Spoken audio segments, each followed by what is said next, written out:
ಸಮಸ್ತ ಕನ್ನಡಿಗರಿಗೆ ನಮಸ್ತೆ ಮಾಡ್ತಿರುವಂಥ ನಾನು ನಿಮ್ಮ ಕನ್ನಡಕವರ ಬಂದಿನ ಒಂದು ಹೊಸ ವಿಡಿಯೋ ಜೊತೆ ಒಂದು ಹೊಸ ಕನ್ಸ್ಟ್ರಕ್ಷನ್ ಇನ್ಫಾರ್ಮೇಷನ್ ಜೊತೆ. ವೀಕ್ಷಕರೇ, ನಾವು ಒಂದು ಒಳ್ಳೆ ಕನ್ಸು ತೊಗೊಂಡು ಒಂದು ಮನೆ ಕಟ್ಟೋಣ ಅಂತ ಹೋಗ್ತೀವಿ. RCC ಅಂತ ಕಂಪ್ನಿಯವರು ಒಂದು ಒಳ್ಳೆ ರೇಟ್ ಕೊಡ್ತಾರೆ, ಗುರು ಮಾಡ್ಬಿಡೋಣ ಅಂತ ಹೇಳ್ಬಿಟ್ಟು ಕೂಡ ಹೋಗ್ತೀವಿ. RCC ಅಂತ ಅಲ್ಲ, ಯಾವುದೇ ಒಂದು ಕಂಪ್ನಿಗಳಿರ್ಬೋದು, ನೋಡ್ಕೊಳ್ಳೋಣ ಒಂದು ಒಳ್ಳೆ ಕನ್ಸು ಸಿಗುತ್ತೆ ಅಂತ ಹೋಗ್ತೀವಿ. ಆದರೆ ಕೆಲವೊಂದು ಹಿಡನ್ ಕಾಸ್ಟ್ಗಳು, ಓಕೆ, ಸೊ ಇವರಾದರೂ ಪರವಾಗಿಲ್ಲ, ಯಾರಾದರೂ ಪರವಾಗಿಲ್ಲ, ಇರೋದನ್ನು ನಾನು ನಿಮ್ಗೆ ತಿಳಿಸ್ಲೇಬೇಕು. ಕೆಲವೊಂದು ಹಿಡನ್ ಕಾಸ್ಟ್ಗಳು ನಿಮಗೆ ಆಮೇಲೆ ಇದು ಒಂದು ಸರ್ಪ್ರೈಸ್ ಆಗಿಬಿಡುತ್ತೆ ಅಂತ ಹೇಳ್ತೀರಾ. ಅವಾಗ ಅನ್ಕೋತೀರಿ, ಏನು ಗುರು ಇದು ಎಲ್ಲಿಂದ ಬಂತು, ನನಗೆ ಯಾಕೆ ಬೇಕಿತ್ತು ಅಂತ ನೀವು ಯೋಚನೆ ಮಾಡ್ತೀರಾ. ಬಟ್ ಇಂದಿನ ವಿಡಿಯೋದಲ್ಲಿ RCC ಅವರು ಇರಲಿ, ಯಾವ ಕಂಪನಿಗಾದರೂ ಕೊಡಿ, ಇಂದಿನ ವಿಡಿಯೋನ ನೀವಾದರೂ ಪೂರ್ತಿ ನೋಡಿದ್ರೆ ಎಲ್ಲ ಹಿಡನ್ ಕಾಸ್ಟ್ಗಳು ಕೂಡ ನಿಮಗೆ ಗೊತ್ತಾಗ್ಬಿಡುತ್ತೆ ವೀಕ್ಷಕರೇ. ಸೊ ನಿಮಗೆ ಒಂದು ಎಜುಕೇಟ್ ಮಾಡೋದಕ್ಕೆ ನಾನು ಬಂದಿದ್ದೀನಿ ಅನ್ನೋಕ್ಕಿಂತ ಸಾರ್ ಬಂದಿದ್ದಾರೆ. ನನಗೆ ಆಶ್ಚರ್ಯ, ಹಿಡನ್ ಕಾಸ್ಟನ್ನು ಇವರೇ ಹೇಳ್ತವ್ರೆ, ನೋಡಿ ಹಿಂಗೆಲ್ಲ ಇರುತ್ತೆ ಅಂತ ಹೇಳ್ಬಿಟ್ಟು. ನಿಜವಾಗ್ಲೂ ತುಂಬ ಚೆನ್ನಾಗಿದೆ, ಟ್ರಾನ್ಸ್ಪರೆನ್ಸಿ ಮೇಂಟೈನ್ ಮಾಡ್ತಾ ಇದ್ದಾರೆ, ತಿಳಿಸ್ಕೊಡ್ತಾ ಇದ್ದಾರೆ. ಇಷ್ಟಿದ್ದೇ ಇರುತ್ತೆ, ನೀವು ರೆಡಿಯಾಗಿ ಬನ್ನಿ ಕನ್ಸ್ಟ್ರಕ್ಷನ್ಗೆ ಅಂತ ತಿಳಿಸ್ಕೊಡ್ತಾ ಇದ್ದಾರೆ. ಅದಕ್ಕೋಸ್ಕರನಾದರೂ ಡೆಫಿನೆಟ್ಲಿ ನೀವು RCCನ ಚೂಸ್ ಮಾಡ್ಬೋದು. ನಿಮ್ಮ ಕನಸಿನ ಮನೆನ ಯಾವುದೇ ರೀತಿಯ ಹಿಡನ್ ಕಾಸ್ಟ್ ಇಲ್ಲದೆ RCC ಅವ್ರ ಜೊತೆ ನನ್ಸಾಗಿಸ್ಕೋಬೋದು ವೀಕ್ಷಕರೇ. ಸೊ ವೆಲ್ಕಮ್ ಮಾಡೋಣ ಸರ್ನ. ಸರ್ ನಮಸ್ಕಾರ. ಸರ್ ಯಾರು ಇದೆಲ್ಲ ಹೇಳಲ್ವಲ್ಲ ಸರ್, ನೀವೇನು ನಂಗೆ ಇವೆಲ್ಲ ಬಿಟ್ಕೊಡ್ತಾ ಇದ್ದೀರಿ ಸೀಕ್ರೆಟ್ ಸರ್? ಇದ್ರಲ್ಲಿ ಏನಿಲ್ಲ ಸರ್. ಇವಾಗ ನಾವು ಹೇಳದಷ್ಟು ಇವಾಗ ನಮ್ಮ ಕಸ್ಟಮರ್ ಬಂದಾಗ ನಾವು ಇದನ್ನೆಲ್ಲ ಮಾಡ್ತೀವಿ. ಇದರಲ್ಲಿ ನಾವು ಮುಚ್ಚಿಡೋಂಥದ್ದೇನಿಲ್ಲ ಸರ್. Okay okay okay. ಯಾಕಂದ್ರೆ ನಾವು ಪ್ಯಾಕೇಜ್ ಮಾಡೋದೇನಂದ್ರೆ ರೆಗ್ಯುಲರ್ ರೇಟ್, ಕನ್ಸ್ಟ್ರಕ್ಷನ್ ಎಲ್ಲ ಕರೆಕ್ಟ್ ಆಗಿದೆಯಪ್ಪ, ನಿಮ್ಮ ಸೈಟ್ ಏನು ಡಿವಿಯೇಷನ್ ಇಲ್ಲ ಅಂದ್ರೆ ಇಷ್ಟು ಪ್ರೈಸ್ ಅಂತ ಕೊಡುವಂಥದ್ದು. ಓಕೆ. ಸ್ವಲ್ಪ ಆಮೇಲೆ ಸೈಟ್ ಕಂಡೀಷನ್ ಕಸ್ಟಮರ್ಗೂ ಕೂಡ ಗೊತ್ತಿರಲ್ಲ. ಬಟ್ ಏನಾಗುತ್ತೆ ಅಂದ್ರೆ ಇವೆಲ್ಲ ಇವತ್ತೇನು ಪಾಯಿಂಟ್ ಡಿಸ್ಕಸ್ ಮಾಡ್ತೀವಲ್ಲ ಸರ್, ಏನಾಗುತ್ತೆ ಅಂದ್ರೆ ಅದೊಂಥರ ಸರ್ಪ್ರೈಸ್ ಅನ್ನೋದಕ್ಕಿಂತ ಒಂದೇ ಸತಿ ಒಟ್ಟಾರೆ ಒಂದು 4-5 ಲಕ್ಷ ಡಿಫ್ರೆನ್ಸ್ ಹೋಗ್ಬಿಡುತ್ತೆ. ಆ ಥರ ಡಿಫ್ರೆಂಟ್ ಅಂತಂದ್ರೆ ಅವಾಗ ಏನಾಗುತ್ತೆ, ಅದೊಂದು ಸಡನ್ ಹೊಡ್ತಾ ಬಿದ್ದಂಗೆ ಹೋಗ್ಬಿಡುತ್ತೆ. ಅದಕ್ಕೆ ರೆಡಿ ಇರಲ್ಲ. ಆಮೇಲೆ ಅವ್ರ ಬಜೆಟ್ ಅಲ್ಲಿ ಇವಾಗ ನಾವೊಂದು ವಿಡಿಯೋ ತೋರಿಸ್ಬಿಟ್ಟಿರ್ತೀವಿ, 50 ಲಕ್ಷಕ್ಕೆ ಮಾಡಿದೀವಿ, 35 ಲಕ್ಷಕ್ಕೆ ಮಾಡಿದೀವಿ ಅಂತ. 35 ಲಕ್ಷ ರೆಡಿ ಇದೆ, ಹೋಗ್ಬಿಡೋಣ ಇವಾಗ ಅನ್ಕೊಂತಾರೆ. ಬಟ್ ಕಾಸ್ಟ್ ತರ ಬಂದ್ಬಿಡುತ್ತೆ. ನಾನು ಯಾಕೆ ಹೇಳ್ತಿದ್ದೀನಿ ಅಂದ್ರೆ ತುಂಬಾ ಜನ ಹೇಳಲ್ಲ ಸರ್. ಕಾಂಟ್ರಾಕ್ಟರ್ಗಳು ಏನ್ ಮಾಡ್ತಾರೆ ಅಂತಂದ್ರೆ 50% ಆಫ್ ವರ್ಕ್ ಮಾಡ್ಬಿಡ್ತಾರೆ, ಆಮೇಲೆ ಹೇಳ್ತಾರೆ ನೋಡಿ ಸರ್ ನಿಮ್ದು ಹಿಂಗಿತ್ತು ಸೈಟ್, ನೀವು 5 ಲಕ್ಷ ಎಕ್ಸ್ಟ್ರಾ ಕೊಡ್ಬೇಕು, ನೀವು ಕಲ್ಲು ಬಂತು ಸರ್ ನೋಡಿ 10 ಲಕ್ಷ ಜಾಸ್ತಿ ಕೊಡ್ಬೇಕು. ಸೊ ಈ ತರ ಆಮೇಲೆ ಹೇಳ್ತಾರೆ. ಡೆಮೋಲಿಷನ್ ಇತ್ತಲ್ಲ ಸರ್, ನಿಮ್ದು ಒಂಚೂರು ಶೆಡ್ ಇತ್ತು ಹೊಡೆದಾಕಿದ್ವಲ್ಲ ಸರ್, ಆ ತರ ಹೇಳ್ತಾರೆ. ಬಟ್ ನೀವು ಇವತ್ತು ಎಲ್ಲ ತಿಳಿಸ್ಕೊಡ್ತಾ ಇದ್ದೀರಾ. ಫಸ್ಟ್ ನಮ್ಗೆ ಹೇಳಿ ಸರ್, ಸಾಯಿಲ್ ಕಂಡೀಷನ್ ಅಲ್ಲಿ ಏನೇನು ರೀತಿ ಹಿಡನ್ ಕಾಸ್ಟ್? ಸಾಯಿಲ್ ಕಂಡೀಷನ್ ಅಲ್ಲಿ ನೋಡಿ ಸರ್, ಇವಾಗ ನಮಗೆ ನ್ಯಾಚುರಲ್ ಆಗಿ ಅದು ನಮಗೆ ಸಾಯಿಲ್ ಟೆಸ್ಟ್ ಮಾಡಿದ್ವಿ ಅಂತಂದ್ರೆ SBC ಬಂದ್ಬಿಟ್ಟು ಸೇಫ್ ಬೇರಿಂಗ್ ಕೆಪಾಸಿಟಿ ಬಂದ್ಬಿಟ್ಟು 180 ಬರಲೇಬೇಕು, 180 ಬರಲೇಬೇಕು. 180 ಬರಲಿಲ್ಲ ಅಂತ ಹೇಳಿದ್ರೆ ಬರೀ 160 ಬಂತು, 150 ಬಂತು ಅಂತಂದ್ರೂ ಅದು ಡಿಸೈನ್ನೇ ಚೇಂಜ್ ಆಗುತ್ತೆ. ಬಟ್ ಇದನ್ನ ಏನಾಗುತ್ತೆ ಅಂತ ಹೇಳಿದ್ರೆ ಇದು ಕಸ್ಟಮರ್ಸ್ ಗೊತ್ತಿರಲ್ಲ. ಮೊನ್ನೆ ಏನಕ್ಕೆ ನೋಡ್ಬೇಕು, ನಾವು ಸೈಟ್ ಲೊಕೇಶನ್ ನೋಡ್ಬೇಕು ಅಂತ ಅನ್ಕೊಂಡಿರ್ತಾರೆ. ಇವಾಗೆಲ್ಲ ನಾವು ಒಂದ್ ಕಡೆ ಎಲ್ಲಿ ಚೆನ್ನಾಗೈತಪ್ಪ, ಲೇಔಟ್ ಚೆನ್ನಾಗೈತೆ ತಗೊಂತೀವಿ ಅಂತ ತಗೊಂತಾರೆ. ಸೊ ಅಲ್ಲೇನಾಗುತ್ತೆ ಅಂದ್ರೆ ಸರ್, ಅದರಲ್ಲಿ ಕ್ಲೇ ಸಾಯಿಲ್ ಬರುತ್ತೆ. ಆಮೇಲೆ ಮತ್ತೆ ಇವಾಗ ಸ್ಯಾಂಡ್ ಮಿಕ್ಸ್ ಸಾಯಿಲ್ ಥರ ಬರುತ್ತೆ. ಆ್ಯಂಡ್ ಅದಾದಮೇಲೆ ಇವಾಗ ಜೇಡಿ ಮಣ್ಣೇ ಜಾಸ್ತಿ ಕೂತ್ಕೊಂಡು ಒಂಥರ ಕಲ್ಲು ಫಾರ್ಮೇಜ್ ಆದಂಗೆ ಆಗಿರುತ್ತೆ. ಈ ಥರದ್ದೆಲ್ಲ ಚಾಲೆಂಜಸ್ ಬರುತ್ತೆ ಸರ್. ಇವಾಗ ನಮ್ಮ ಈ BD ಡೆವಲಪ್ಮೆಂಟ್ ಆಗುತ್ತಲ್ಲ, ಅಲ್ಲೆಲ್ಲ ಏನಾಗುತ್ತೆ ಅಂದರೆ ಅವರು ಫಿಲ್ಲಿಂಗು ಕಟಿಂಗ್ ಎಲ್ಲ ಮಾಡಲ್ಲ, ಹೆಂಗಿರುತ್ತೆ ಹಂಗೆ ನ್ಯಾಚುರಲ್ ಆಗಿ ಮಾಡಿರ್ತಾರೆ. ಸೊ ಅಲ್ಲಿ ಬಂಡೆ ಬಂದಿತ್ತು ಅಂದ್ರೆ ಅದು ಅಲಾಟ್ಮೆಂಟ್ ಆಯ್ತು ಅಂದ್ರೆ ತಗೊಳ್ಳೇಬೇಕು. ಈ ಕಡೆ ಹಳ್ಳ ಇತ್ತು ಅಂದ್ರೆ ಅಲಾಟ್ಮೆಂಟ್ ಬಂದ್ರೆ ತಗೊಳ್ಳೇಬೇಕು. ಬಟ್ ನಾವೇನ್ ಅನ್ಕೊಂತೀವಿ, ಸೈಟ್ ತಗೊಂಡಿದೀವಿ ಅಂತ ಅನ್ಕೊಂಡಿರ್ತೀವಿ. ಬಟ್ ಇದೆಲ್ಲಾನು ಕೂಡ ವಿಷಯ ಮ್ಯಾಟರ್ ಆಗುತ್ತೆ ಸರ್ ಕನ್ಸ್ಟ್ರಕ್ಷನ್ ಅಂತಂದ್ರೆ. ಬರೀ ಸಾಯಿಲ್ ಒಳಗಡೆ ಸರ್ ಏನೋ ಸಾಯಿಲ್ಗೆ ಏನೋ ಕೆಪಾಸಿಟಿ ಕರೆಕ್ಟಾಗಿ ಇಲ್ಲ, ಅದೇನೋ ಕ್ಲೇ ಸಾಯಿಲ್ ಇಲ್ಲ ಸ್ಯಾಂಡ್ ಫಿನಿಶ್ ಸಾಯಿಲ್ ಆ ಥರದ್ದು ಏನೋ ಇತ್ತು ಅಂತ ಹೇಳಿದ್ರೆ ನಮಗೆ ಡಿಸೈನ್ ಚೇಂಜ್ ಆಗ್ಬಿಡುತ್ತೆ. ನಾವು ಈಗ as per Indian standard code book ಪ್ರಕಾರ 5 ಅಡಿ ಡೆಪ್ತ್ ಹೋಗ್ಬೇಕಂತ ಇಟ್ಕೊಳ್ಳಿ, ಅದು 6-7 ಅಡಿ ಬಂದ್ಬಿಡುತ್ತೆ. ಸೊ 2 ಅಡಿ ಎಕ್ಸ್ಟ್ರಾ ಹೋಗ್ಬೇಕಾಗುತ್ತೆ ಅಂತಂದಾಗ ಡೆಫಿನೆಟ್ಲಿ ಕಾಸ್ಟ್ ರಿವೈಸ್ ಆಗ್ಬಿಡುತ್ತೆ ಸರ್. ಅದೇ ಇವಾಗ ನಾವು ಯಾರು ಮೇಸ್ತ್ರಿ ಇಟ್ಕೊಂಡು ಕಟ್ಟಿದ್ರು ಬರುತ್ತೆ, ಕಾಂಟ್ರಾಕ್ಟ್ ಇಟ್ಕೊಂಡು ಕಟ್ಟಿದ್ರು ಬರುತ್ತೆ, ಕಂಪ್ನಿ ಕೊಟ್ಟರು ಬರುತ್ತೆ. ಬಟ್ ಇವಾಗ ನಮ್ಮ ಥರ ಕಂಪ್ನಿಯವ್ರಂದ್ರೆ ಭಯ ಬೀಳಲೇಬೇಕು. ಯಾಕಂದರೆ ಸ್ಟ್ರಕ್ಚರಲ್ ವಾರಂಟಿ ಗ್ಯಾರಂಟಿ ಕೊಡ್ಬೇಕಂತ ಹೇಳ್ಬಿಟ್ಟು, ಇಲ್ಲಪ್ಪ ಇಷ್ಟು ಎಕ್ಸ್ಟ್ರಾ ಕಾಸ್ಟ್ ಆಗುತ್ತೆ ಅಂತ ಹೇಳ್ಬಿಡ್ತೀವಿ. ಅವಾಗ ಅದು ಏನಾಗುತ್ತೆ, ಕಸ್ಟಮರ್ಗೆ ಇವರು ಹಿಡನ್ ಚಾರ್ಜಸ್ ಆಗ್ತಾ ಇದಾರೆ ಅಂತಂದು ಅನ್ಸುತ್ತೆ. ಬಟ್ ಅದು ಆಕ್ಚುಲ್ ಆಗಿ ಅದು ಬೀಳ್ತಾ ಇರುತ್ತೆ ಅದು. ಬಟ್ ಇವಾಗ ನಾವೇನ ಮೇಸ್ತ್ರಿ ತಗೊಂಡು ಕಟ್ಟಿದೀವಿ, ಅವ್ರಿಗೆ ಮೇಸ್ತ್ರಿ ಅಂತ ಅನ್ನೋದಕ್ಕಿಂತ ಇಲ್ಲ ನಾವೇ ನಿಂತ್ಕೊಂಡು ಕಟ್ತಾ ಇರ್ತೀವಿ, ಅವ್ರಿಗೇನೆ ಇಷ್ಟು ತೆಗೆದ್ರೆ ಸಾಕು ಸರ್ ಅಂತಂತ ಹೇಳಿರ್ತಾರೆ. ಇಲ್ಲ ಯಾರನ್ನೋ ಫ್ರೆಶರ್ ಕಾಂಟ್ರಾಕ್ಟರ್ ಇರ್ತಾರೆ, ಅವ್ರಿಗೆ ಇಲ್ಲಪ್ಪ ಜಾಸ್ತಿ ರೇಟ್ ಅಂದರೆ ಕೊಡೋಕ್ಕಾಗಲ್ಲ ಅಂತ ಹೇಳ್ತಾರೆ. ಅವಾಗ ಏನಾಗುತ್ತೆ, ಜನರಲಾಗಿ 2-3 ಬಿಲ್ಡಿಂಗ್ ಮಾಡಿದ ತಕ್ಷಣ ಕಾಂಟ್ರಾಕ್ಟರ್ ಅಂತ ಹೇಳ್ಬಿಟ್ಟು ಬಂದಿರ್ತಾರೆ. ಸೊ ಅದೇನೋ ಗೊತ್ತಾಗದಂಗೆ ಕಟ್ಟಿದ್ವಿ ಅಂದರೆ ಅದು ಇವಾಗ ಏನು ಖರ್ಚು ಮಾಡೋದು ಒಂದು 2-3 ಲಕ್ಷ ಖರ್ಚು ಮಾಡೋದು ಬದಲಾಗಿ ಅದು ಒಂದು 50-60 ಲಕ್ಷದ ಬಿಲ್ಡಿಂಗ್ ಏನೋ ವ್ಯಾಲ್ಯೂ ಇಲ್ದಂಗೆ ಹೋಗುತ್ತೆ. ಇದೊಂದು ಸಾಯಿಲಲ್ಲಿ ತಗೊಂಡೋಗಿ ಬರುತ್ತೆ. ಇನ್ನೊಂದು ಸಾಯಿಲ್ ಒಳಗಡೆ ಇನ್ನೊಂದು ಏನಂದ್ರೆ ಒಂದು ಎಷ್ಟೊಂದು ಸೈಡ್ ಅಬ್ಸರ್ವ್ ಮಾಡ್ಬೋದು, ಒಂದು 5-6 ಅಡಿ ಹೋದ್ರೆ ಸಾಕು ನೀರು ಬಂದ್ಬಿಡುತ್ತೆ. ವಾಟರ್ ಟೇಬಲ್ ಮೇಲೆ ಸುತ್ತಮುತ್ತ ಎಲ್ಲ ನೀರು ಬಂದ್ಬಿಡುತ್ತೆ. ಅವಾಗ ಏನು ಮಾಡ್ಬೇಕು ಸರ್? ಅವಾಗ ಸರ್ ಅದು ಅಷ್ಟೇ ತಲೆನೋವೇನೆ ಸರ್. ಡಿವಾಟರಿಂಗ್ ಮಾಡಬೇಕು, ಮತ್ತೆ ಫುಟಿಂಗ್ ಸೈಜ್ಗಳೆಲ್ಲ ರಿವೈಸ್ ಮಾಡಬೇಕು. ಮತ್ತೆ ಅದಕ್ಕೆ ಅಂತಂತಾನೆ ಇವಾಗ 40 mm ಜಲ್ಲಿ ಹಾಕಿ ಫಾರ್ಮ್ ಮಾಡೋದಾದ್ರೆ ಮಾಡ್ಬೋದು. ಇಲ್ಲ ಅಂತಂದ್ರೆ ಅದಕ್ಕೆ ಅಂತಂತ ಹೇಳ್ಬಿಟ್ಟು ಸೋಲಿಂಗ್ ಬರುತ್ತೆ ಸರ್. ಸೋಲಿಂಗ್ ಮಾಡಿಬಿಟ್ಟು ಇದು ಡಿಫ್ರೆಂಟ್ ಕೈಂಡ್ ಆಫ್ ಸಾಯಿಲ್ ಮೇಲೇನೆ ಸರ್. ಸಾಯಿಲ್ ಯಾವ್ದಿದೆ ಅಂತ ನೋಡ್ಕೊಂಡು ಅದಕ್ಕೆ ಫೌಂಡೇಶನ್ ಏನಂತ ಡಿಸೈನ್ ಮಾಡಬೇಕಾಗತ್ತೆ. ಬ್ಲ್ಯಾಕ್ ಕಟ್ ಒಂದು ಕ್ಲೇ ಸಾಯಿಲ ಇಲ್ಲ ಅಂತಂತಂದರೆ ಯಾವ ಥರದ್ದಿದೆ, ಲೂಸ್ ಸಾಯಿಲ, ಎಷ್ಟು % ಲೂಸ್ ಇದೆ ಅದನ್ನೆಲ್ಲ ನೋಡಿಕೊಂಡು ಆಮೇಲೆ ಇದಕ್ಕೆ ಇನ್ನೊಂದು ಮೆಥಡ್ ಏನು ಮಾಡ್ಬೋದು ಅಂದರೆ ಸರ್, ಅದೆಲ್ಲ ಸ್ವಲ್ಪ ಸಾಯಿಲ್ ತೆಗೆದುಬಿಟ್ಟು ಮತ್ತೆ ವಾಪಸ್ಸು ಚೆನ್ನಾಗಿರೋ ಮಣ್ಣು ಹಾಕಿ ಒಂದು 5-6 ವರ್ಷ ಬಿಟ್ಟು ಸ್ವಲ್ಪ ಸೆಟ್ಲ್ಮೆಂಟ್ ಆಗಿ ಅದೊಂದು ಸ್ವಲ್ಪ ರ್ಯಾಂಪ್ ಥರ ರೆಡಿ ಆದ್ಮೇಲೂ ಕೂಡ ಮಾಡ್ಬೋದು. ಬಟ್ ಅದು ತುಂಬ ಪ್ರೋಸೆಸ್ ಹಿಡಿಯುತ್ತೆ. ಅದ್ರ ಬದಲಾಗಿ ನಾವೇನು ಮಾಡ್ತೀವಿ, ಫುಟಿಂಗ್ ಸೈಜ್ ಹೈಟ್ ಇನ್ಕ್ರೀಸ್ ಮಾಡ್ಕೊಳ್ಳೋದು, ಇಲ್ಲಾಂದ್ರೆ ಬಿಡ್ತ್ ಇನ್ಕ್ರೀಸ್ ಮಾಡ್ಕೊಳ್ಳೋದು, ಇದನ್ನೆಲ್ಲ ಮಾಡಿಕೊಂಡು, ಇಲ್ಲಾಂತಂದರೆ ಕಂಪ್ಲೀಟ್ ಸಾಯಿಲ್ನೇ ತುಂಬ ಲೂಸ್ ಇತ್ತು ಅಂತ ಹೇಳಿದ್ರೆ ಕಂಪ್ಲೀಟ್ ಸಾಯಿಲ್ ತೆಗೆದು ಕಂಪ್ಲೀಟ್ ಎಲ್ಲ ಮ್ಯಾಟ್ ಕಟ್ಟಿ ರಾಫ್ಟ್ ಫೌಂಡೇಶನ್ಸ್ ಬರೋದಾಗ್ಬೋದು, ಇಲ್ಲಾಂದರೆ ಸ್ಟ್ರಿಪ್ ಬೀಮ್ ಕೊಡೋದಾಗ್ಬೋದು. ಈ ಥರದ್ದೆಲ್ಲ ಬಂದಾಗ ಏನಾಗುತ್ತೆ ಅಂತಂದರೆ ಕನ್ಸ್ಟ್ರಕ್ಷನ್ ಕಾಸ್ಟು ಮಿನಿಮಮ್ ಒಂದು ಓವರ್ ಆಲ್ ಪ್ರಾಜೆಕ್ಟ್ ಮೇಲೆ ಒಂದು 10% 15% ಗಂಟ ಹೋಗ್ಬಿಡುತ್ತೆ. ಜಾಸ್ತಿ ಆಗ್ಬಿಡುತ್ತೆ. 10 to 15% ಎಕ್ಸ್ಟ್ರಾ. 6-7 ಲಕ್ಷ, 50 ಲಕ್ಷದ ಅಂದ್ರೆ 6-7 ಲಕ್ಷ ಹೋಗ್ಬಿಡುತ್ತೆ ಸರ್. 1 ಕೋಟಿ ಪ್ರಾಜೆಕ್ಟ್ ಅಂದ್ರೆ 10 ಲಕ್ಷ ತನಕ ಜಾಸ್ತಿ ಆಗ್ಬಿಡುತ್ತೆ. ಯಾಕಂದ್ರೆ ಸ್ಟ್ರಕ್ಚರ್ ದೊಡ್ಡದಿರುತ್ತೆ, ಅದಕ್ಕೆ ಅಗೇನ್ಸ್ಟ್ ಆಗಿ ಫೌಂಡೇಶನ್ ಮಾಡಬೇಕಲ್ಲ. ಸೊ ಹಂಗಾಗಿ ಸಾಯಿಲ್ ತುಂಬಾ ಮ್ಯಾಟರ್ ಆಗುತ್ತೆ ಸರ್. ಸಾಯಿಲ್ ಮತ್ತೆ ವಾಟರ್ ಟೇಬಲ್ ಬರೋಗೂ ಅಷ್ಟೇ. ಅದಕ್ಕೆ ಪ್ರಿಕಾಷನ್ಸ್ ಏನೇನು ಮಾಡ್ಬೋದು ಅಂತಂದ್ರೆ, ನಾವು ಅದು ನೀರು ಬರ್ತಾ ಇದ್ದಂಗೆ ಪಂಪ್ಔಟ್ ಮಾಡಿ ಕೆಲಸ ಮಾಡ್ಕೋಬೇಕು. ಇಲ್ಲ ಅಂತಂದ್ರೆ ಅದಕ್ಕೆ ಸುತ್ತಲೂ ಬೇಕಂದ್ರೆ ಸ್ವಲ್ಪ ಮಡ್ಡಿ ಥರ ಪ್ಲಾಸ್ಟರ್ ಥರ ಮಾಡಿಬಿಟ್ಟು ನೀರು ಅವಾಯ್ಡ್ ಮಾಡಿ ಬೇಕಾದ್ರೆ ಮಾಡ್ಬೋದು. ಮತ್ತು ಬಾಟಮ್ಗೆ ಸ್ವಲ್ಪ ಸಪ್ರೇಟ್ ಡಿಸೈನ್ ಮಾಡಿಕೊಂಡು ಮಾಡ್ಬೋದು. ಸೊ ಈ ಥರದ್ದೆಲ್ಲ ಅಗೇನ್ ಮತ್ತೆ ರಿವೈಸ್ ಮಾಡಿಕೊಂಡು ಮಾಡಬೇಕಾಗುತ್ತೆ ಸರ್. ಅದು ಆಮೇಲೆ ಡಿವಾಟರಿಂಗ್ ಒಂದು ಪ್ರೋಸೆಸ್ ಅಡಿಷನ್ಸ್ ಆಗುತ್ತೆ. ಸೊ ಅವಾಗ ಏನಾಗುತ್ತೆ, ಇದು ಕೂಡ ನಮಗೆ ಹಿಡನ್ ಕಾಸ್ಟ್ ಥರ ಬಂದ್ಬಿಡುತ್ತೆ ಸರ್. ಸಡನ್ ಆಗಿ ಹಿಡನ್ ಕಾಸ್ಟ್ ಥರ ಆಗೋಗ್ಬಿಡುತ್ತೆ. ಆಮೇಲೆ ಎಷ್ಟೊಂದು ಕಡೆ ಬರೀ ಕಲ್ಲು ಬಂದ್ಬಿಡುತ್ತೆ ಸರ್. ಓನ್ಲಿ ಕಲ್ಲು ಬಂದ್ಬಿಡುತ್ತೆ. ಬರೀ ಅದು ಹೇಳಿ ಸರ್, ಬಂಡೆ ಕಲ್ಲು ಬಂದಂಗೆ ಹೆಂಗೆ? ಬಂಡೆ ಬಂದ್ರೆ ಆಕ್ಚುಲಿ ನಮ್ಗೇನು 5 ಅಡಿ ಕೆಳಗಡೆ ಬಂಡೆ ಬಂದ್ರೆ ಅದೊಂಥರ ಯೂಸ್ ಬೆನಿಫಿಟ್. ಅದು ತುಂಬಾ ಒಳ್ಳೇದದು. ಯಾಕೆ ಸರ್ ಅದಂಗೆ? ಅಂದ್ರೆ ನಮ್ಮ ಫೌಂಡೇಶನ್ ಹೋಗೋದು 5 ಅಡಿ ಹೋಗ್ತಾ ಇರ್ತೀವಿ, ಅಲ್ಲಿ ಕರೆಕ್ಟಾಗಿ ಬಂಡೆ ಸಿಕ್ತು ಅಂತ ಹೇಳಿದ್ರೆ ಬಂಡೆ ಮೇಲೆ ಕ್ಲೀನಾಗಿ ಕಟ್ಟಿರ್ತೀವಲ್ಲ, ಬಂಡೆ ಮೇಲೆ ಕಟ್ಬಿಡೋದು, ಅವಾಗ ನೀಟಾಗಿರುತ್ತೆ. ಅದು ಸ್ಟ್ರಕ್ಚರ್ ಸ್ಟ್ರಾಂಗ್ ಆಗಿರುತ್ತೆ, ಸೆಟ್ಲ್ ಆಗಲ್ಲ. ಅದೇನಾರು ಮೇಲೇನೆ ಬಂದಿತ್ತು 1-2 ಅಡಿನಲ್ಲಿ. ಆಮೇಲೆ ಎಷ್ಟೊಂದ್ ಕಡೆ ಸರ್ ಇವಾಗ ನಾವು ಅಬ್ಸರ್ವ್ ಮಾಡ್ದಂಗೆ ಅದೊಂದು ಬಂಡೆ ಒಂದು ನೆಲದ ಲೆವೆಲ್ನೇ ಇರುತ್ತೆ, ಅದ್ರ ಮೇಲ್ಗಡೆ ಮಣ್ಣು ತುಂಬ್ಕೊಂಡ್ಬಿಟ್ಟಿರುತ್ತೆ. ಅದು ಕಾಣಿಸೋದೇ ಇಲ್ಲ, ಗೊತ್ತಾಗೋದೇ ಇಲ್ಲ. ಈಗ ಇದು ಎಕ್ಸ್ಪೆಷಲಿ ಇದು BDA ಸೈಟ್ಗಳಲ್ಲಿ ಮತ್ತು ಈ ಕಡೆ ನಮ್ಮ ನೆಲಮಂಗಲ ಸೈಡು ಅವೆಲ್ಲ ಫುಲ್ ಡೆವಲಪ್ ಆಗಿರುತ್ತೆ. ಅದೊಂದೇ ಸೈಟ್ ಉಳಿದಿರುತ್ತೆ, ಏನು ಮಾಡೋಕ್ಕಾಗಲ್ಲ, ಅಲ್ಲಿ ತಗೊಳ್ಳೇಬೇಕಂತ ಅಂತೀವಿ. ಅಲ್ಲಿ ಅವಾಗ ನಾವು ಯೋಚನೆ ಮಾಡಿ ಆ ಥರದ್ದು ಕಾಣಿಸ್ತು ಅಂತಂದ್ರೆ ನಾವು ರೇಟ್ ಕಮ್ಮಿ ಮಾಡಿ ತೊಗೊಂಡ್ಬಿಡ್ಬೇಕು. ಯಾಕಂದ್ರೆ ನಾವು ಆಗೇನು ಅದನ್ನು ತೆಗಿಯೋಕ್ಕೆ ಕಾಸ್ಟ್ ಇನ್ವೆಸ್ಟ್ಮೆಂಟ್ ಮಾಡಬೇಕಾಗುತ್ತೆ. ಅದರಲ್ಲಿ ಮತ್ತೆ 3-4 ಮೆಥಡ್ ಸರ್. ಬಂಡೆ ಕಟ್ ಮಾಡೋದಕ್ಕೆ JCBನಲ್ಲಿ ತೆಗಿಬೋದು. ಮತ್ತಿಲ್ಲ ಅಂತಂದರೆ ಮಾಮೂಲಿ ಡ್ರಿಲ್ ಬಿಟ್ ಥರ ಬರುತ್ತೆ, ಟ್ಯಾಕ್ಟರ್ಗೆ ಹಿಂದೆ ಹಾಕೊಂಡು ಬಂದಿರ್ತಾರಲ್ಲ ಸರ್, ಅದು ಹಾಕೊಂಡು ತೆಗಿಯೋದು. ಇಲ್ಲಾಂದರೆ ಮತ್ತೆ ಅದಕ್ಕೆ ಕೆಮಿಕಲ್ ಇಂಜೆಕ್ಟ್ ಮಾಡಿ ಕಟ್ ಮಾಡಬೇಕು, ಯಾವುದೋ ಮತ್ತೆ ಲಾಂಗ್ ಪ್ರೊಸೆಸ್ಸು. ಅದೇನಾರು 5 ಅಡಿನಲ್ಲಿ ಕೆಳಗಡೆ ಇತ್ತು ಅಂತಂದರೆ ಚೆನ್ನಾಗಿರುತ್ತೆ, ಒಳ್ಳೆ ಏನೋ ಬೆನಿಫಿಟ್ ಏನೇ. ಅದು ಏನಾನ ಇಲ್ಲ ಮೇಲ್ಗಡೆ ಇದೆ ಅಂದರೆ ಅದು ಕಟ್ ಮಾಡಿ ತೆಗೆದು ಫುಟಿಂಗ್ ಸೈಜ್ಗೆಲ್ಲ ತಗೊಂಡು ಹೋಗೋಷ್ಟಲ್ಲೇ ಮತ್ತೆ ಅವಾಗೇನು ತುಂಬ ಕಾಸ್ಟ್ ಬಂದು ಇದು ಕೂಡ ಯೂಸ್ ಡ್ರಾಬ್ಯಾಕ್ ಅಂತ ಹೇಳ್ಬೋದು.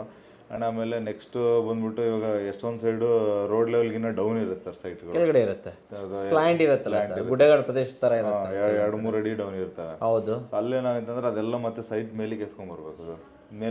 ಮೇಲಿಗೆ ಎತ್ಕೊಂಡ್ಬಂದು ನಿಮ್ದೇ ಎಷ್ಟು ನೋಡಿದೀವಿ ನಾವು, ಸೈಟ್ಗಳು ಹಂಗೆ ಮಾಡಿದೀವಿ. ಅವಾಗ ಕೂಡ ಕಾಸ್ಟ್ ರಿವೈಸ್ ಆಗ್ಬಿಡುತ್ತೆ. ಎಷ್ಟು ಪರ್ಸೆಂಟೇಜ್ ಆಗುತ್ತೆ ಅವಾಗ ಸರ್? ಅವಾಗೂ ಅಷ್ಟೇ. ನಮ್ಗೆ ಇವಾಗ ಏನೋ 1 ಅಡಿ ರೈಸ್ ಮಾಡ್ತೀವಿ ಅಂತಂದ್ರೆ ಹತ್ತತ್ರ ನಮ್ಗೆ ಒಂದು 50,000ದಿಂದ 1 ಲಕ್ಷ ಗಂಟೆ ಖರ್ಚು ಬಂದ್ಬಿಡುತ್ತೆ. ಅಷ್ಟು ಖರ್ಚು ಬಂದ್ಬಿಡುತ್ತೆ. ಯಾಕಂದ್ರೆ ಎಲ್ಲ ಕಾಲಮ್ಗಳು ರೈಸ್ ಮಾಡಬೇಕು, ಮತ್ತೆ ಸುತ್ತಲೂ ಪಾಯ ಕಟ್ಕೊಂಡ್ಬಿಟ್ಟು ಬರಬೇಕು, ಮತ್ತೆ ಬ್ಯಾಕ್ ಫಿಲ್ಲಿಂಗ್ ಮಾಡಬೇಕು, ಎಲ್ಲ ಸಾಕಷ್ಟು ಕೆಲಸ ಬಂದ್ಬಿಡುತ್ತೆ. 1 ಅಡಿ 1.5 ಅಡಿ ಎಲ್ಲ ಆರಾಮಾಗಿ ಅದು ಲೆಕ್ಕನೇ ತಗೊಳ್ಳಲ್ಲ, ಅಷ್ಟು ಬಂದ್ಬಿಡುತ್ತೆ ಸರ್. ಅದನ್ನ ಕಂಪ್ಲೀಟ್ ಆಗಿ ತಗೊಂಡ್ಬರೋದು ಒಂದು ಟಾಸ್ಕ್ ಆಗ್ಬಿಡುತ್ತೆ ಸರ್.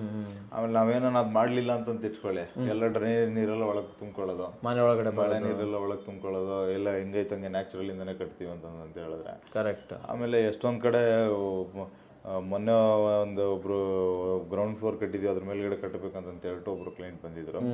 ಸೊ ಅವ್ರಿಗೆಲ್ಲ ಹೆಂಗಂದ್ರೆ ಸರ್, ಇವಾಗ 5 ಅಡಿ ಫೌಂಡೇಶನ್ ಹೋಗ್ಬೇಕಂತ ಹೇಳ್ಬಿಟ್ಟು ರೋಡ್ ಲೆವೆಲ್ ಇಂದ ಇಟ್ಕೊಂಡ್ಬಿಡ್ತಾರೆ ಗೊತ್ತಾಗದಂಗೆನೆ. ಬಟ್ ಅದು ನ್ಯಾಚುರಲ್ ಸ್ಟಾರ್ಟ್ ಇಂದ ಇಡಬೇಕು ಸರ್.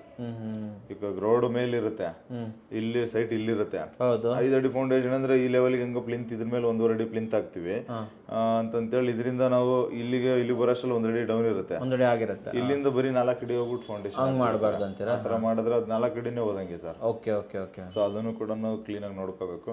ನಮ್ಗೆ ಲೂಸ್ ಮಣ್ಣೆಲ್ಲ ತೆಗೆದು ನ್ಯಾಚುರಲ್ ಸಾಯಿಲ್ ಗಟ್ಟಿ ಎಲ್ಲಿಂದ ಸಿಗುತ್ತೆ ಅಲ್ಲಿಂದ ನಾವು 5 ಫೀಟ್ ಹೋಗ್ಬೇಕು.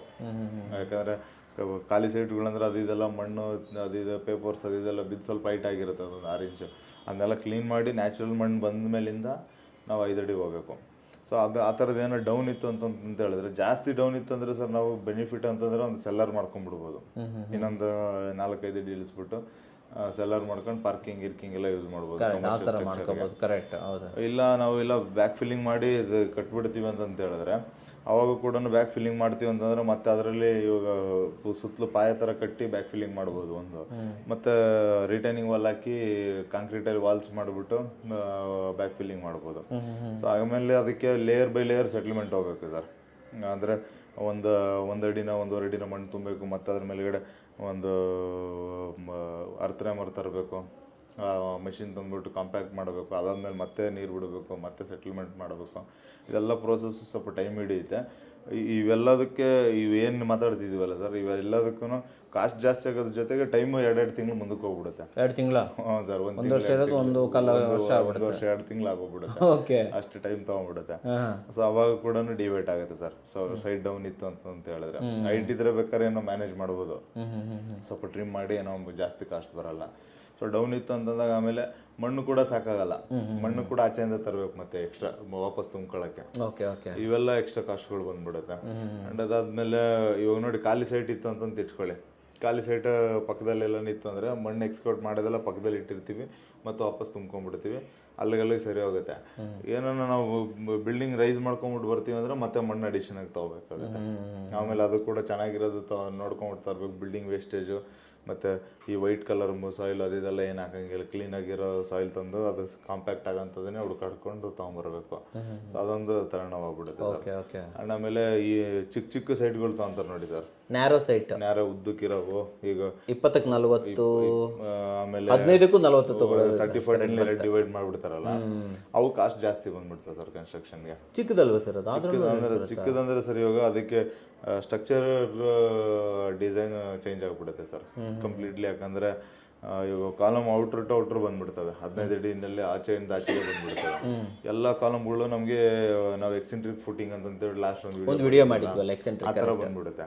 ಅದು ಬಂದಾಗ ಏನಾಗುತ್ತೆ ಅಂದ್ರೆ ಸರ್, ಬಿಲ್ಡಿಂಗಿಗೆ ಬೇಕಾಗಿದ್ದಕ್ಕಿಂತ ಅದು ಸುಮ್ಮನೆ ಆ ಕಡೆ ಮೂವ್ಮೆಂಟ್ ಆಗದೆ ಇರೋದಕ್ಕಿಂತ additional steel, additional foundation design ಮಾಡಬೇಕಾಗುತ್ತೆ, ಸ್ಟ್ರೆಂತ್ ಜಾಸ್ತಿ ಮಾಡಬೇಕಾಗತ್ತೆ. ಅದು ಅಡಿಷನ್ ಕಾಸ್ಟ್ ಆಗೋಗ್ಬಿಡುತ್ತೆ. ಆಮೇಲೆ ಚಿಕ್ಕ ಜಾಗದಲ್ಲಿ ಲೇಬರ್ ಕನ್ಸಂಪ್ಷನ್ ಜಾಸ್ತಿ ಆಗ್ಬಿಡುತ್ತೆ ಸರ್. ಲೇಬರ್ ಪಟ ಅಂತಂತ ಕೆಲಸ ಆಗಲ್ಲ.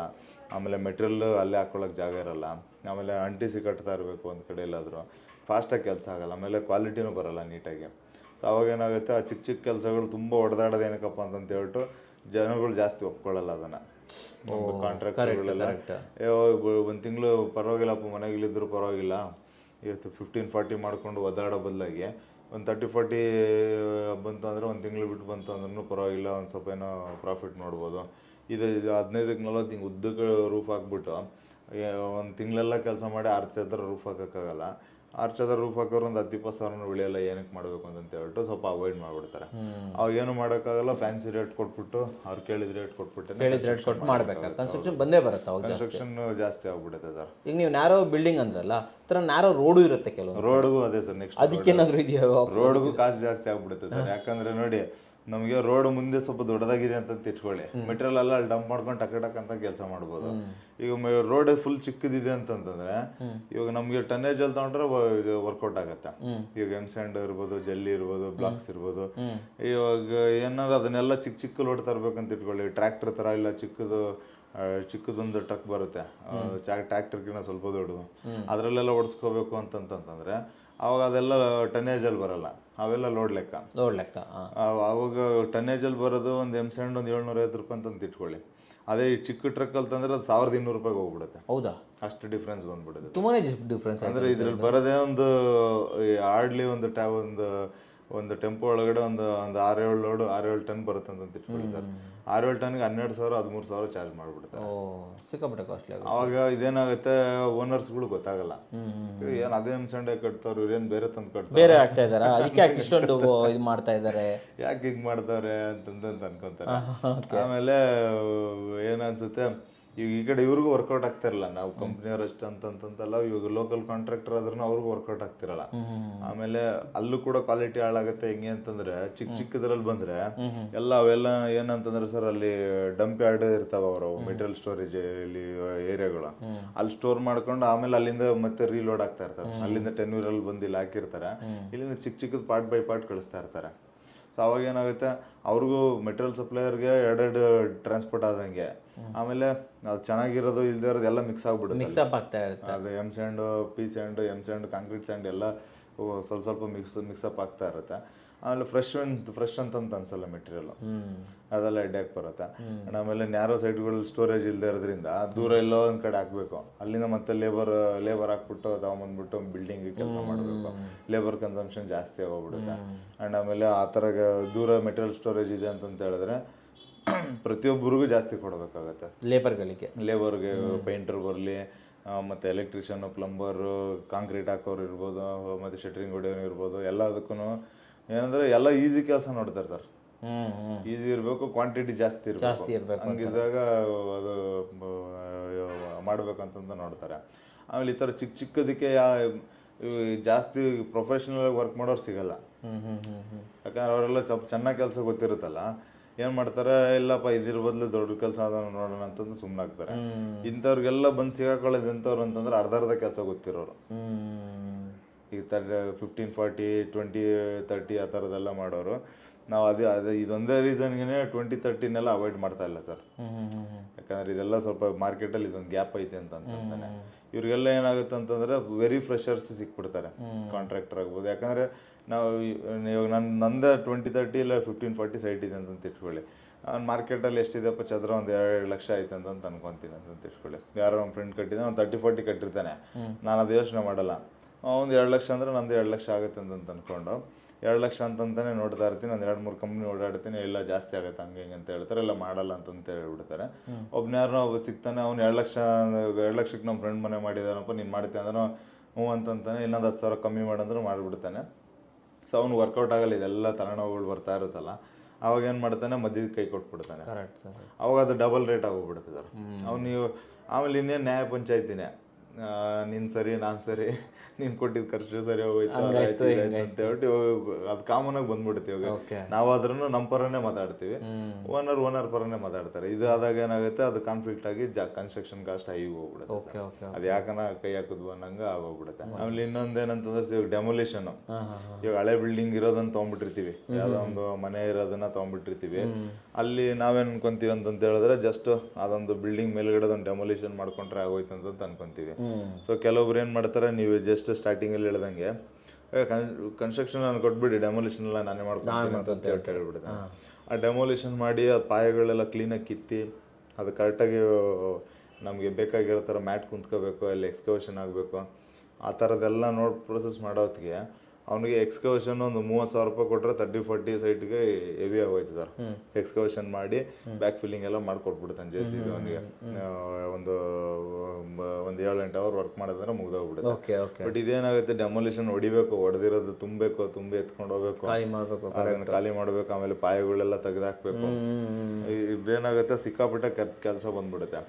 ಸೊ ಅಲ್ಲೇ ಒಂದು 1 ಲಕ್ಷನ 2 ಲಕ್ಷನ ಖರ್ಚು ಮಾಡ್ಕೊಂಡ್ಬಿಡ್ತಾರೆ ಇವರು. ಅಲ್ಲಿ ಓನರ್ಗೆ ಏನಾರ ಸ್ವಲ್ಪ ಗೊತ್ತಿರೋರಾದ್ರೆ, ಕಂಪ್ನಿಗಳವ್ರು ಅಂದ್ರೆ ಅದೆಲ್ಲ ನೀನೇ ಮಾಡ್ಕೋಬೇಕಪ್ಪ ಅಂತ ಹೇಳ್ಬಿಡ್ತಾರೆ. ಇಲ್ಲ ನೀನು ಮಾಡಿಲ್ಲ ಅಂದ್ರೆ ಇಷ್ಟು ಚಾರ್ಜ್ ಅಂತ ಕೊಡ್ಬೇಕಾಗತ್ತೆ ಅಂತ ಹೇಳ್ತಾರೆ. ಸೊ ಓನರ್ಗೆ ಅದು ಹಿಡನ್ ಕಾಸ್ಟ್ ಥರನೇ. ಹೆಂಗೆ ಅದು ಏನಕ್ಕಪ್ಪ, ನಮ್ಮ ಬಿಲ್ಡಿಂಗ್ ಹೊಡೆಯೋದಕ್ಕೆ ಏನೋ ಒಂದು JCB ತಂದು ಹೊಡಿತಾರೆ, ಹೊಡೆದ್ಬಿಟ್ಟು ಎತ್ಕೊಂಡು ಹೋಗೋದಕ್ಕೆ ಇಷ್ಟೊಂದು ದುಡ್ಡು ಆಗ್ತಾ ಇತ್ತಲ್ಲ ಅಂತ ಅನ್ಕೊಂತಾರೆ. ಬಟ್ ಕೆಲಸ ಸ್ಲೋ ಹೋಗ್ತಾ ಇರುತ್ತೆ ಆ್ಯಕ್ಚುಲ್ ಆಗಿ. ಆಮೇಲೆ ಪಾಯ ತೆಗೆಯೋದು ಅದು ಇದೆಲ್ಲನೂ ಜಾಸ್ತಿ ಕೆಲಸ ಬರುತ್ತೆ. ಸೊ ಇಂಥ ಒಂದಷ್ಟು ಇದನ್ನ ಬಿಟ್ಟು ಇನ್ನೊಂದು ಸ್ವಲ್ಪ ಪಾಯಿಂಟ್ಸು ಬರ್ಬೋದು ಸರ್. ಅಂದರೆ ಜನರಲ್ ಹೇಳ್ಬೇಕಂದ್ರೆ ಸೈಟ್ ಸೆಲೆಕ್ಷನಲ್ಲೇ ಇವಿಷ್ಟು ನಾವು ನೋಡ್ಕೊಂಡು ತಗೊಂಡ್ರೆ, ಒಂದು 100 ರೂಪಾಯಿ ಜಾಸ್ತಿ ಆದ್ರೂ ಪರವಾಗಿಲ್ಲ, ಡೌನ್ ಇರೋವು ಹಳ್ಳ ಇರೋವು ಆ ಥರದ ಯಾವುದನ್ನು ತೊಗೊಳ್ದೇನೆ ಸ್ವಲ್ಪ ನೀಟಾಗಿರೋ ತೊಗೊಂಡು ಮತ್ತು ಬಂಡೆ ಗಿಂಡೆ ಏನು ಇರದೇ ಇರೋಂಗೆ ಆ ಥರದವೆಲ್ಲ ತೊಗೊಂಡ್ರೆ ನಾವು ಅಲ್ಲೇ ಒಂದು 4-5 ಲಕ್ಷ ಸೇವ್ ಮಾಡಿದೆ ಉಳಿಸ್ಬೋದು ಅಂತೀರಾ? ಹೌದು ಸರ್. ಸೈಟ್ ಬೇಕಾದ್ರೆ ಒಂದು 2 ಲಕ್ಷ ಎಕ್ಸ್ಟ್ರಾ ಕೊಟ್ಟರು ಪರವಾಗಿಲ್ಲ. ಕೊಟ್ಟರು ನೀಟಾಗಿರೋ ಕಡೆ ತೊಗೊಂಡ್ರೆ ಅದು ನಮ್ಗೆ ಗೊತ್ತಾಗುತ್ತೆ ಸರ್. ಎಷ್ಟೊಂದು ಸೈಡ್ ನಾವೇನು ಮಾಡ್ಬಿಡ್ತೀವಿ, ಅದೇನೋ ಒಂಚೂರು ಅವ್ರು ಸೇಲ್ ಮಾಡೋರು ಹೇಳ್ತಾರೆ ಏನಿಲ್ಲ ಒಂಚೂರು ಕಲ್ ಮೇಲೆ ಐತೆ ಅಂತಂದು ನಾವೇನು ಹೊಡೆದು ನೋಡ್ತೀವ ನೋಡಲ್ಲ. ಆಮೇಲೆ ಹಳ್ಳ ಇದೆಯಾ ಅಪ್ಪಿದೆಯಾ ಅದೆಲ್ಲ ಅಂತಂತ ಏನು ನೋಡಲ್ಲ. ಯಾವಾಗಲೂ ಸ್ವಲ್ಪ ಸೈಟು ರೋಡ್ ಲೆವೆಲ್ಗೆ ಹೈಟ್ ಇರೋಂಗೆ, ಆಮೇಲೆ ಫಿಲ್ಡ್ ಅಪ್ ಸಾಯಿಲ್ ಇಲ್ಲದೆ ಇರೋಂಗೆ ಅಂತ ನೋಡ್ಬಿಟ್ಟು ನಾವು ತಗೋಬೇಕು ಸರ್. ತಗೊಬೇಕು ಅಂತ ಹೇಳ್ತೀರಾ? Okay okay. ಸೊ ನಿಮ್ಮ ಇವರಿಗೆಲ್ಲ ನೀವು ಇದೆಲ್ಲ ಹೇಳ್ತೀರಾ ಸರ್ ಈ ಥರ ಮುಂಚೆನೆ? ಅಂದರೆ ಸರ್ ಮುಂಚಿತವಾಗನೇ ನಾವು ಅಂದರೆ ಕಾಂಟ್ರಾಕ್ಟಲ್ಲಿ ಇದೆ ಆ್ಯಡ್ ಆಗಿರುತ್ತೆ ಸರ್? ಅಂದರೆ ಇದು ಯಾವುದು ಆ್ಯಡ್ ಆಗಿರಲ್ಲ ಸರ್. ಅಗ್ರಿಮೆಂಟಲ್ಲಿ ಇದು ಯಾವುದು ಆ್ಯಡ್ ಆಗಿರಲ್ಲ. ಏನಕ್ಕಂದ್ರೆ ಇದು ಎಲ್ಲ ಸೈಟ್ಗೂ ಬರಲ್ಲ, ಬರೋದಿಲ್ಲ ಅಲ್ಲ. ಬಂದರೆ ಹೇಳ್ತೀರಾ ಸರ್? ಬರೋದಕ್ಕೆ ಮುಂಚೆನೇ ಹೇಳ್ಬಿಟ್ಟಿರ್ತೀವಿ ಸರ್. ಯಾಕಂದ್ರೆ ಸೈಟ್ ವಿಸಿಟ್ಗೆ ಹೋದಾಗ್ಲೇನೆ ಒಂದು ರೌಂಡು ಈ ಥರ ಐತೆ ಅಂತೇಳಿ ಒಂದು ಗ್ರೌಂಡ್ ರಿಪೋರ್ಟ್ ಮಾಡ್ಕೊಂಡು ಬಂದಿರ್ತೀವಲ್ಲ, ಓಕೆ, ಅವೆಲ್ಲನೇ ಸರ್ ಈ ಥರ ಮಾಡಬೇಕಾಗತ್ತೆ, ಹಿಂಗೆ ಮಾಡಬೇಕಾಗತ್ತೆ ಅಂತಂತೇಳಿ ಅಲ್ಲಿಂದನೇ ಸ್ವಲ್ಪ ಡಿಸ್ಕಷನ್ ಸ್ಟಾರ್ಟ್ ಆಗುತ್ತೆ. ಮುಂಚೆನೇ ಡಿಸ್ಕಸ್ ಮಾಡ್ಬಿಡ್ತೀವಿ, ಮುಂಚೆನೇ ಎಲ್ಲ ಕ್ಲೀನಾಗಿ ಎಜುಕೇಟ್ ಮಾಡ್ಬಿಡ್ತೀವಿ ಸರ್. Okay okay. ಎಲ್ಲೋ ನಾವು ಐಡನ್ ಮಾಡೋದು, ಆಮೇಲೆ ಅಲ್ಲೇನೋ ಕೆಲಸದಲ್ಲೇನೋ ಡಿಫ್ರೆನ್ಸ್ ಮಾಡೋದು ಅದೆಲ್ಲ ಏನಿರಲ್ಲ ಸರ್. Okay okay. ಯಾಕಂದ್ರೆ ಏನಿರುತ್ತೋ ಅದನ್ನೇನು ಪ್ರೊಸೆಸ್ ಮಾಡಬೇಕು, ಅದಕ್ಕೆ ಪ್ರಾಬ್ಲಮ್ ಏನೋ ಸೊಲ್ಯೂಷನ್ ಏನೋ, ಎಷ್ಟು ಖರ್ಚಾಗುತ್ತೆ ಅಂತ ಹೇಳ್ಬಿಟ್ಟು ಕ್ಲೀನಾಗೆಲ್ಲ ಎಕ್ಸ್ಪ್ಲೇನ್ ಮಾಡಿ. ಅಂದರೆ ಇವನ್ನೆಲ್ಲ ಏನಂದ್ರೆ ಸರ್ ಈ ಪ್ರೋಸೆಸ್ ಮಾಡೋದಕ್ಕೆ ನಾವು ಏನಾಗುತ್ತೆ ಒಂಚೂರು ಕಾಸ್ಟ್ ಆಗುತ್ತೆ. ಈಗ ಸಾಯಿಲ್ ಟೆಸ್ಟ್ ಮಾಡಬೇಕು, ಅದು ಮಾಡಬೇಕು, ಇದು ಮಾಡಬೇಕು ಅಂತಂತಂದ್ರೆ ನಾವು ಇವಾಗ ಓನರ್ಗಳಿಗೆ ಫಸ್ಟೇ ನಮ್ಗೆ ದುಡ್ಡು ಕೊಡಿ ಅಂತಂದ್ರೆ ಕೇಳೋಕ್ಕಾಗಲ್ಲ. ಅಗ್ರಿಮೆಂಟ್ ಆದ್ಮೇಲೆ ಕೊಟ್ಟರೆ ಅವ್ರಿಗೊಂದು ಕಾನ್ಫಿಡೆನ್ಸ್ ಅನ್ನಂಗಿರುತ್ತೆ. ಬಟ್ ಒಂದು ಟೋಕನ್ ಅಡ್ವಾನ್ಸ್ ಏನು ತೊಗೊಂಡಿರ್ತೀವಲ್ಲ, ಬುಕಿಂಗ್ ಅಡ್ವಾನ್ಸ್, ಅದರಲ್ಲೇ ಹೋಗಿ ಒಂದು ರೌಂಡ್ ಸೈಟ್ ವಿಸಿಟ್ ಮಾಡ್ಕೊಂಡು ಬಂದಿರ್ತೀವಿ. ಬಟ್ ಎಕ್ಸಾಕ್ಟಾಗಿ ಗೊತ್ತಿರಲ್ಲ ಅವಾಗ, ಯಾಕಂದ್ರೆ ನಾವು ವಿತ್ ಇನ್ಸ್ಟ್ರೂಮೆಂಟ್ ಹೋದಾಗ ಟೆಕ್ನಿಕಲಿ ನೋಡಿದಾಗ ಹೋದಾಗಲೇ ಗೊತ್ತಾಗುತ್ತೆ. ಕರೆಕ್ಟಾಗಿ ಹೇಳಿದ್ರು. ಆಮೇಲೆ ಎಷ್ಟೊಂದು ಜನ ಅದನ್ನು ಏನು ಇದು ಮಾಡಲ್ಲ, ಏನು ಇಷ್ಟು ಬರುತ್ತೆ ಅಂತಂತ ಗೆಸ್ ಮಾಡಲ್ಲ. ಆಮೇಲೆ ನಮ್ಮವ್ರ ಸೈಟ್ ವಿಸಿಟ್ಗೆ ಹೋದಾಗ ಏನೋ ಗಿಡ ಪಡ ಎಲ್ಲ ಬೆಳ್ಕೊಂಡಿರುತ್ತೆ, ಅವು ಗೊತ್ತಾಗಲ್ಲ. ಎಲ್ಲ ಕ್ಲೀನ್ ಮಾಡಿದಾದ್ಮೇಲೆ, ಸಾಯಿಲ್ ಟೆಸ್ಟ್ ಮಾಡಿದಾದ್ಮೇಲೆ ಇದೆಲ್ಲ ಕ್ಲೀನಾಗಿ ಗೊತ್ತಾಗುತ್ತೆ. ವಾಟರ್ ಟೇಬಲ್ ಎಲ್ಲ ಅದ್ಮೇಲೆ ತಾನೇ ಗೊತ್ತಾಗೋದು. ಬಟ್ ಎಲ್ಲ ಇನಿಷಿಯಲ್ ಡೇಸಲ್ಲೇ ಕೆಲಸ ಸ್ಟಾರ್ಟ್ ಆಗಿನೋ ಮುಂಚೆನೆ ಇವನ್ನೆಲ್ಲ ಚೆಕ್ ಮಾಡಿ ಏನೇನಿದೆ, ಏನೇನು ಪ್ರಿಕಾಷನ್ಸ್ ತೊಗೋಬೇಕು, ರೋಡ್ ಹೈಟ್ ಎಷ್ಟು ತೊಗೋಬೇಕು, ಮತ್ತು ರೋಡ್ ಫ್ಯೂಚರ್ಗೆ ಎಷ್ಟು ಡೆವಲಪ್ ಆಗುತ್ತೆ ಅದನ್ನೆಲ್ಲ ಕ್ಯಾಲ್ಕುಲೇಟ್ ಮಾಡಿನೇ ಸಜೆಸ್ಟ್ ಮಾಡ್ತೀವಿ ಸರ್. ಸಜೆಸ್ಟ್ ಮಾಡಿ ಕೆಲಸ ಸ್ಟಾರ್ಟ್. ಸೂಪರಾಗಿ ಹೇಳಿದ್ರೆ ಅದು ಒಂದು ಒಳ್ಳೆ ಪಾಯಿಂಟ್ ಹೇಳಿದ್ರಿ ಅಂತ ಹೇಳ್ಬೋದು. ಯಾಕಂತಂದರೆ ಮಾರ್ಕೆಟಲ್ಲಿ ಯಾರು ಇದನ್ನೆಲ್ಲ ಹೇಳೋಕೆ ಹೋಗೋದಿಲ್ಲ, ಆಮೇಲೆ ನೋಡ್ಕೊಂಡ್ರೆ ಆಯ್ತು ಬಿಡುಗರು ಅಂತ ಹೇಳ್ತಾರೆ. ಸೊ ಡೆಫಿನೆಟ್ಲಿ ನಿಮ್ಗೆ ಒಂದು ಒಳ್ಳೆ ಇನ್ಫಾರ್ಮೇಷನ್ ಕೊಟ್ಟಿದ್ದೀವಿ ಅಂತ ಅನ್ಕೊತೀವಿ. ನೀವು ಕೂಡ ಯಾವುದೇ ಹಿಡನ್ ಕಾಸ್ಟ್ ಇರಬಾರ್ದು, ಒಳ್ಳೆ ಕ್ವಾಲಿಟಿ ವರ್ಕ್ ಬೇಕು ಅಂದರೆ RCC ಅವ್ರನ್ನ ಕಾಂಟ್ಯಾಕ್ಟ್ ಮಾಡ್ಬೋದು. ಸೊ ನಮ್ಮ ವೀಕ್ಷಕರಿಗೆ ಯಾರು ಹೇಳಿದಿರುವಂಥ ಒಂದು ಯುನಿಕ್ ಆದ ವಿಚಾರವನ್ನು ಇವತ್ತು ತಂದುಕೊಟ್ಟಿದ್ದಕ್ಕೆ ಧನ್ಯವಾದಗಳು ಸರ್. ಧನ್ಯವಾದಗಳು ವೀಕ್ಷಕರೇ.